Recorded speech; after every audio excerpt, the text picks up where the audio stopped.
Hoje, no Paraná Business, nós vamos conhecer a história do Bar do Vitor. Um bar que virou restaurante há 8 anos, é o premiado todos os anos pela revista Veja. Virou referência em Curitiba nesse ramo de frutos do mar e hoje de bar virou restaurante e passou a ter 4 unidades e está aí no trabalho de implantação da quinta. Quem conversa com a gente é o Francisco Urba, ele é engenheiro, formado em engenharia, mas que optou pela gastronomia, até porque havia oportunidade, era da família, antes de ganhar fama. Você pegou essa fase de transição, Chico.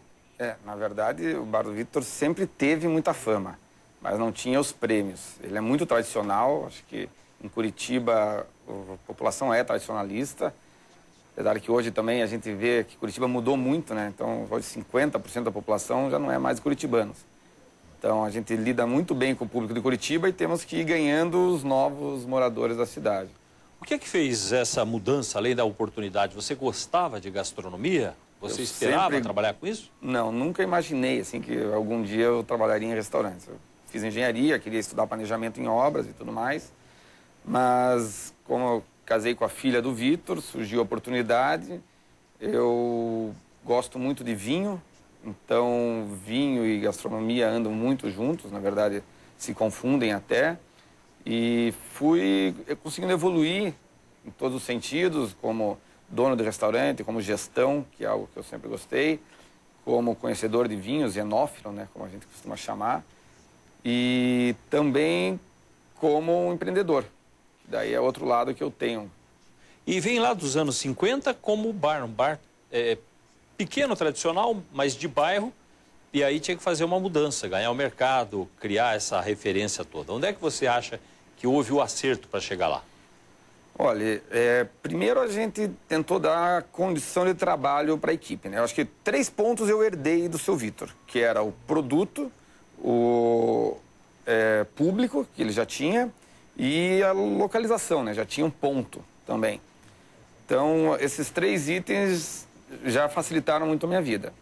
Mas depois disso, eu dei uma padronização muito grande para o restaurante, eu dei condições de trabalho para a equipe e depois fui melhorando o ambiente e dando um pouco mais de inovação a nível de cardápio.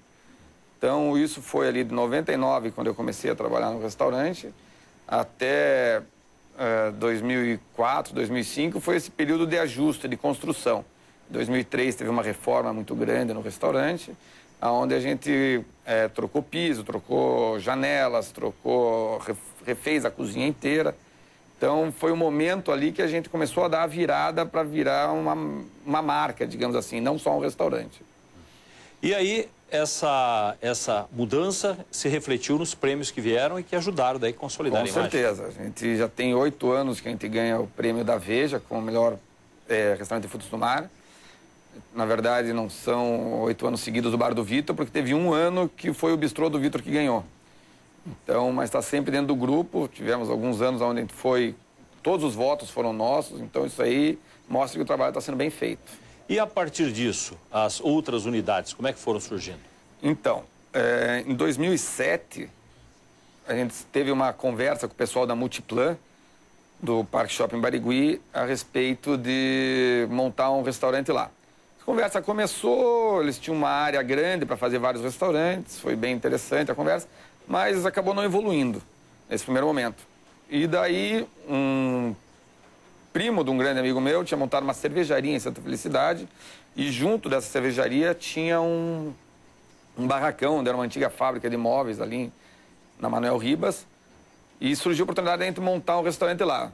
Eu chamei um amigo meu, que conheço desde que eu tinha lá meus 7, 8 anos de idade, que é o Marcelo Belotti, para trabalhar comigo lá, para assumir o restaurante, porque eu já tinha aprendido que é muito difícil estar em 2 lugares ao mesmo tempo, além de impossível, mas é muito difícil você conseguir gerir 2 lugares ao mesmo tempo, ainda mais quando eu não tinha uma estrutura tão completa como eu tenho hoje.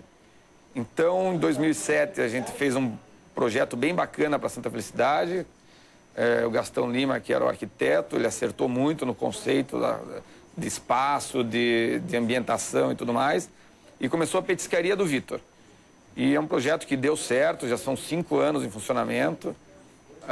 O público de Santa Felicidade é um público muito fiel, muito parceiro nosso. Então, foi o primeiro passo, assim, acertado que a gente deu como restaurante. E daí, logo na sequência disso, o pessoal da Multiplan voltou a me procurar. Daí eu falei, agora eu não vou conseguir. Mais um, não tinha como, fiquei meio assustado e tentei não levar adiante. Eu lembro até que no último dia que eu fui conversar com o pessoal lá da Multiplan, fui para dar a resposta não e já fui aliviado, assim, que eu estava tirando essa perspectiva do meu caminho. Mas cheguei lá, conversa vai, conversa vem, e transformaram o meu não num sim. E daí veio o projeto do Bistrô do Vitor. E esse projeto, eu tinha estado, pouco tempo antes, eu tinha estado na Espanha e tinha conhecido alguns restaurantes de pescados muito interessantes lá, principalmente de pescados feitos na brasa. E isso me encantou muito. Então, eu peguei uma chefe de cozinha que trabalhava com a gente já havia uns 4, 5 anos e foi para a Espanha trabalhar num restaurante chamado Assador Etxebarri, que fica no País Basco, bem pertinho de Bilbao. E ela aprendeu muito sobre essa técnica de comida na brasa. Então, lá se foi mais um projeto que é o Bistrô do Vitor. Também 4 anos já, abriu em dezembro de 2008. E está indo muito bem, acho que hoje é uma das casas, é a casa mais rentável que eu tenho. E o desafio do shopping? Porque shopping geralmente tem espaço menor para cozinha, não é exatamente tudo aquilo que espera um restaurante. Mesmo assim, deu para adaptar? É uma complicação. O espaço é muito caro no shopping, tem problema de área de estocagem, pé direito, mas a Multiplan é uma empresa muito profissional, assim, então lidar com eles é muito interessante, assim, a nível de aprendizado de regras. Então você tem horário para isso, tem horário para aquilo, você tem que respeitar, você se adapta a isso. Mas funciona muito bem, sim. O cliente está presente? O shopping ajuda nessa presença constante? O shopping te dá o cliente. Eu acho que o espaço gourmet ali é uma área isolada do shopping, digamos assim, porque não é no meio do mall, no meio das lojas. Então é uma área só de restaurantes. Isso é uma vantagem e uma desvantagem. É uma vantagem porque aquele cliente que não é muito adepto a shopping centers ou que não quer muita gente em volta e tudo mais, para ele tem um acesso exclusivo, chega direto na gente lá, são 6 restaurantes que tem no espaço. E a desvantagem seria que daí você perde aquele volume de pessoas que tem no mall, né? Mas mesmo assim, pela praticidade hoje de segurança, estacionamento, climatização, então quando chove muito no final de semana, o movimento lá aumenta muito. Então a gente tem assim esses prós e contras ali, e é um projeto que... E hoje até ontem saiu no Estado de São Paulo uma matéria falando sobre isso, que grandes restaurantes de grife até de São Paulo e Rio de Janeiro estão migrando para shopping centers também, então tem uma unidade no shopping center, é uma tendência, aqui no Brasil principalmente. A compra é um ponto fundamental. Com Peixe certeza. que você vai comprar, como é que você aprendeu a trabalhar com isso? Eu tive ainda a oportunidade de 99 até 2003, eu fiquei muito próximo ao seu Vitor. A gente trabalhava junto, a gente ficava junto todo dia. Então, eu aprendi com ele a comprar peixe. No começo, eu achava que ia ser meio impossível entender dos peixes a diferença entre a pescada membeca e a pescada branca, a pescada Maria Mole e tudo mais. Se olha, pescada é tudo pescada, assim, na primeira olhada. Mas depois, com o tempo, você vai percebendo as diferenças, começa a entender do assunto. Eu passei vários anos ali recebendo todos os peixes que entravam no restaurante. Hoje não tenho mais tempo de fazer isso, mas acho muito importante isso. Hoje eu tenho o Luizinho lá que trabalha comigo, que faz essa parte, que cuida dessa questão de receber o pescado, trabalhar ele, né? Porque a gente gosta de comprar muito peixe fresco. Então tem que porcionar, tem que limpar, porcionar, embalar e congelar. Então a gente consegue fazer isso. A gente tem fornecedores do Rio Grande do Sul, a cidade do Rio Grande, no Rio Grande do Sul, Santa Catarina, temos vários fornecedores, o próprio Paraná aqui, que é um estuário de camarão branco, que é um camarão que até o defeso começa hoje, vai até dia 31 de maio. Então está proibida a pesca do camarão branco agora no nosso litoral, só é permitida a pesca de casseio. Então a gente conseguiu desenvolver ali vários fornecedores, na verdade. Eu peguei os fornecedores da época do seu Vitor, mantive eles, estão comigo, a maioria deles até hoje, e tive que trazer outros, porque o volume de pescados que a gente consome hoje é muito grande. Então, tem fornecedor de São Paulo, tem fornecedor do Nordeste, lagosta, tem muito produto que vem importado, tipo congro, salmão, lula. Hoje em dia tem uma indústria muito boa fora do Brasil para esses produtos. A comida congelada, o Surgelês, que foi a marca criada, respondeu? É um projeto de futuro? Como é que você avalia esse projeto? É um sonho meu que não vai ficar em sonho. já é uma realidade, mas tem que ganhar mais consistência ainda. Acho que no Brasil a comida congelada ainda é vista muito como um quebra-galho. Então a gente foi para uma linha de um produto um pouco mais gourmet, usando os mesmos produtos que a gente usa no restaurante, fazendo os pratos individualmente. A gente não faz os pratos vários de uma vez só, até pela questão de dosagem de alguns ingredientes que são caros, como camarão, lula, alguns ingredientes assim. A gente tem que preparar para aquela receita direitinho para dar a quantidade certa para cada prato. Apesar da sofisticação, a ideia era para supermercado? Para vender esse mercado? Para vender esse mercado. A gente já trabalha hoje no Festival, que foi o primeiro parceiro nosso, está com a gente desde que a gente começou praticamente. O Angelone, o Mufato, a Saint Germain tem 2 unidades deles, tem. O Mercado Municipal tem uma loja que tem esse produto. Então, é um produto assim, eu falo que se quiser receber alguém na sua casa, uma visita, você pode preparar esse produto que vai ser um sucesso. Teve uma amiga minha que no dia 31 de dezembro, às 4 e pouco da tarde, chegou no bistrô do Vitor. Eu estava lá, terminando lá de conversar com o pessoal e tal, e ela precisava resolver a ceia dela de Natal, levou 4 estrogonofes camarão, que fez um sucesso, assim, tremendo. A identidade, você não tem a mesma identidade para cada filial que vai sendo aberta, cada uma tem um perfil específico. Por quê? Mantém a grife. O Vitor, que ficou nome forte, o bar do Vitor. Vitor são vários referência, tipos. Exatamente. Vitor é uma referência e remete muito a frutos do mar. Mas eu acho muito difícil a gente conseguir, para a linha de restaurante, você repetir os processos e as receitas, porque cada cozinheiro tem uma característica, tem um estilo de cozinhar. E como são pratos feitos um a um, individualmente também, como eu vinha falando dos congelados, eu não é que eu não acredito, mas eu acho que você tentar criar uma comparação entre um e outro começa a ficar penoso para a equipe, para casa e tudo mais.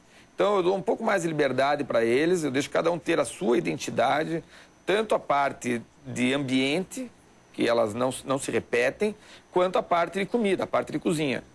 Porque tem a criatividade de cada chefe, eu não posso tolher isso, sabe? Eu não posso deixar ele menos estimulado a criar, a produzir, desenvolver e aumentar a atuação dele. Então a gente vai trabalhando dessa forma, tem dado certo, apesar de que tem gente que fala, não, eu prefiro a moqueca do bar do Vitor, que é mais tradicional, mas tem gente que já prefere a moqueca da petiscaria do Vitor. Então é permitido fazer essa comparação, mas eu já digo assim que não tenho a pretensão de que sejam todos iguais.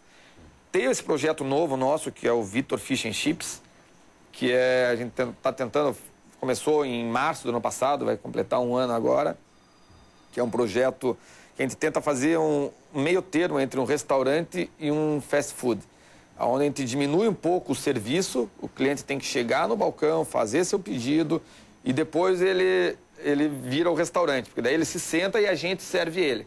Não precisa carregar bandeja, não precisa nada disso. Com isso a gente consegue diminuir a quantidade de mão de obra necessária, diminuir alguns custos e preços em consequência para o cliente final e uma proposta mais enxuta, um cardápio menor, um cardápio mais prático e tudo mais. E a gente começou, tem o carro-chefe da casa, que é o próprio Fish and Chips, que é um prato típico inglês, né? Inglaterra, os países de colonização inglesa têm muito. E tem hoje também um outro prato ali que surgiu no começo e que hoje é um dos bons, uns campeões de venda nossos, que é o hambúrguer siri. A gente brinca lá que é o hambúrguer do Bob Esponja e é um sucesso, assim, exatamente. Nós vamos para o intervalo, estamos conversando aqui com o Francisco Urban. Ele trabalha com a rede aí mais premiada de restaurantes de Curitiba, na área de frutos do mar, que é o Bar do Vitor. Está contando essa experiência aqui como empreendedor no Paraná Business. Já voltamos.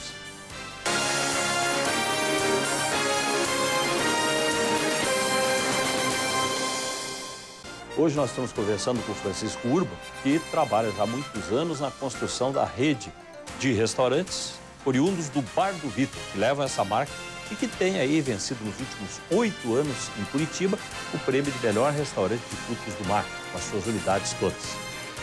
Bom, Chico, vamos aqui para a história, então, que isso é muito interessante, né? O seu sogro veio lá de Santa Catarina, Jaraguá do Sul, pensou abrir um comércio e veio para a região da Mateus Leme, o bairro do Tabuão. E a curiosidade da história, que é até uma lenda em Curitiba, é que ele atrapalhava o estacionamento do Cecílio do Rego Almeida, o grande empreiteiro, que a casa era em frente ali ao bar. Isso. E que foi até dessa possível desavença que surgiu daí o negócio dentro de um entendimento dos dois? Exatamente. É uma história assim, os carros estacionavam em cima da calçada da casa dele, estragavam a grama e tudo mais.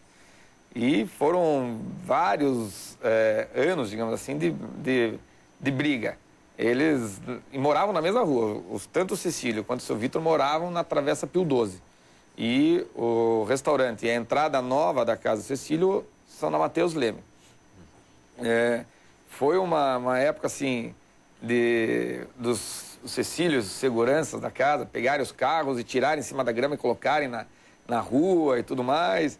E foi ficando uma situação insustentável, porque o Bar do Vitor já era muito famoso na época, então todos os políticos, todo mundo frequentava, então a força do empreiteiro, digamos assim, não conseguia resolver isso. O empreiteiro que derrubou um governador não conseguia... derrubar o Bar do Vitor. Leão Pérez não conseguia derrubar o Bar do Vitor. Então, e eu sou muito amigo da família Almeida e Richibiter, hoje da Rosita e tudo mais, são até meus sócios lá no bistrô do Vitor, o Carlos Richibiter e a Rosita Richibiter, e o Marcelo Almeida. Eles acabaram, para resolver as diferenças, sentaram um dia e falaram, não dá mais, qual que é o caminho? Daí tinha um terreno muito próximo, na rua Lívio Moreira, que fica indo pela Matheus Leme, sentido bairro, na quadra anterior, virando à direita, você tem ali, tinha um terreno, o Cecílio comprou esse terreno, ao lado do Rio Belém ali, e fez uma terraplanagem que precisava e negociou com o seu Vitor para trocar pelo terreno da Matheus Leme. Fizeram a troca, o seu Vitor pediu 3 meses para poder construir o restaurante novo. E até assim, porque, eu estava falando no começo que o curitibano é bem tradicionalista, né? E o seu Vitor, quando mudou, ele fez um barracão. Um dos irmãos do seu Vitor falou que o seu Vitor estava maluco, fazer um restaurante daquele tamanho, que saiu, para quem conheceu o restaurante da Matheus Leme, era um restaurante pequeno, tinha lona fechando as laterais, sentava-se em caixas de tomate, às vezes, quando faltava cadeira. Tem a história que o pessoal fala muito que os gatos andavam por baixo das pernas dos clientes e tudo mais. E, de repente, foi para um salão enorme de 400 metros quadrados, 240 lugares aproximadamente. E, normalmente, em Curitiba, isso aí não dá muito certo. Porque quando muda para algo muito descaracterizado com relação ao anterior, perde-se um pouco do charme, do aconchego e tudo mais que se tinha. Mas, como o produto sempre foi muito bom e como a equipe era a mesma, e também não tinha concorrência, assim, porque concorrência a gente não fala apenas de restaurantes de frutos do mar, né? Concorrência hoje, qualquer restaurante que abre pode levar um pouco do teu cliente, porque sair de casa é um programa, você não sai de casa só com algo em mente. Às vezes alguém quer um produto, alguém quer outro, decide-se no trabalho, decide-se em família. Então, com essa negociação toda ali, o Cecílio abriu as portas para o seu Vitor, porque o seu Vitor, com um espaço muito maior, tinha estacionamento, tinha uma condição de trabalho muito melhor. Assim. Então, a coisa, isso foi em 82 que houve essa mudança de endereço. E até hoje a gente está no mesmo endereço. Então, o Cecílio eu tive o prazer de ter ele 2 vezes no restaurante, antes dele falecer. Então, uma história, um folclore de Curitiba, mas que tem fundamento mesmo. Tem muito fundamento. Outra curiosidade é que o Sarney, de certa forma, com seu plano de congelamento, ajudou o restaurante quando obrigou o restaurante a se diversificar. Como é que foi isso? Pelo congelamento de preços? Exatamente. Nessa época eu não estava lá ainda, mas eu lembro as histórias que o seu Vitor e a Janice me contam. O seu Vitor contava e a Janice Tudo estava tabelado, não dava para subir o preço? Tudo tabelado, não pode aumentar o preço de nada. Daí eles começaram a criar os pratos. Então, você vendia o peixe antigamente por 10 cruzados novos, não lembro o que era na época, e não podia aumentar esse peixe. Mas então, se você pegar o peixe e colocar junto com um camarão ensopado, com a maionese de camarão e um arroz, você pode pôr o preço que você quiser, porque é outro produto. Exatamente. E assim houve a diversificação. Então, assim começou a virar restaurante.